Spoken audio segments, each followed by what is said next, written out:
There is now a DEI anime consultant that is based in the UK for the Crunchyroll Anime Awards. It's a match made in heaven, but it gets much worse than that. So there is another person that is a part of the judges that is called Elijah, that is an associate editor at the AV Club. Don't know what the AV Club is? Well, let me showcase. So they recently did an article back in February talking about Shibo Yugi.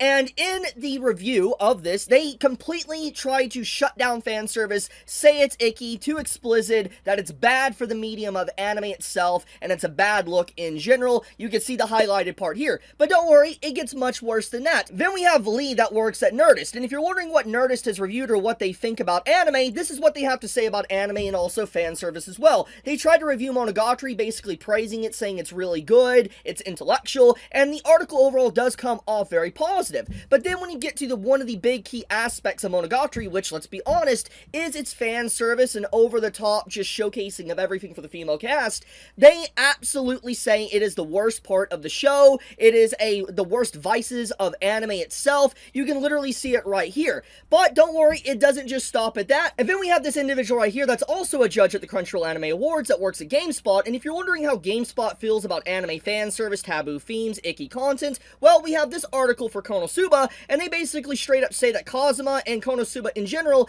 is deeply transphobic, as you can see right here in an article.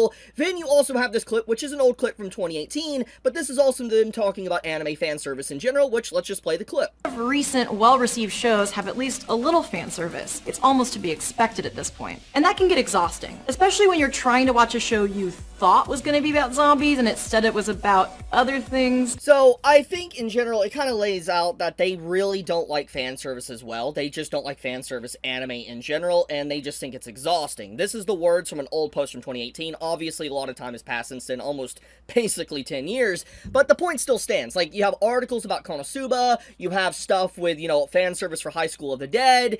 I think it's very obvious that GameSpot, and judging by the other people that are associated on the judging list, deeply do not like fan service and the general medium of anime itself. They think it's problematic. So when I take a look at these judges, I'm just like, who would have guessed that Crunchyroll would choose individuals like this? That Crunchyroll, a known bad actor within the anime space, that changes subtitles, puts hatred towards men within their subtitles, completely hijacks the media, and hijacks like the anime script to write their own fanfic with their English dubs or even their subtitles, and then other things alongside of that that they have changed or censored.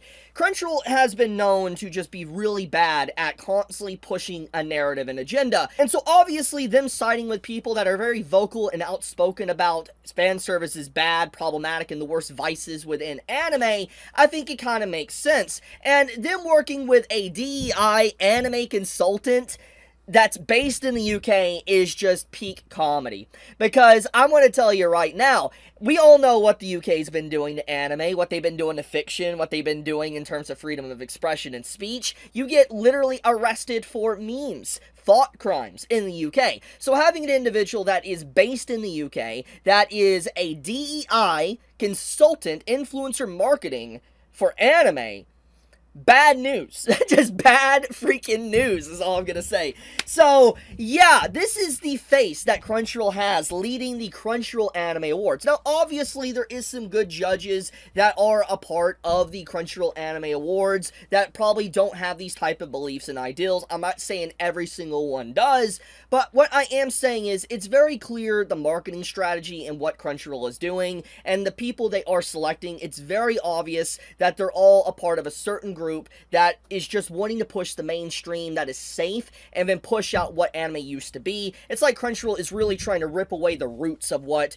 made them popular and also what made anime popular to begin with. They're really trying to get rid of that and really make people just focus on the mainstream that is very safe for everybody to watch. It's really sad, honestly, and this is one of the big reasons why I really hate that anime's become mainstream and why Crunchyroll just has so much power, because this really showcases the erosion of anime itself and how it's being really hurt in the long run, because these individuals aren't just affecting like people in the West with anime, but they are messing with like creation of anime and manga on the ground floor with even in Japan. And I mean, there's a reason why now there's a lot of Japanese people that are outspoken and basically saying they're pro-piracy when they're finding out about this type of stuff. And I hope the voices continue to spread, because this is completely unacceptable. And also, I know this one isn't really relevant to the topic at hand, but I do find it funny that a lot of judges as well that are a part of this panel that are working for the Crunchyroll Anime Awards actually hate me and have made multiple videos calling me a PDF or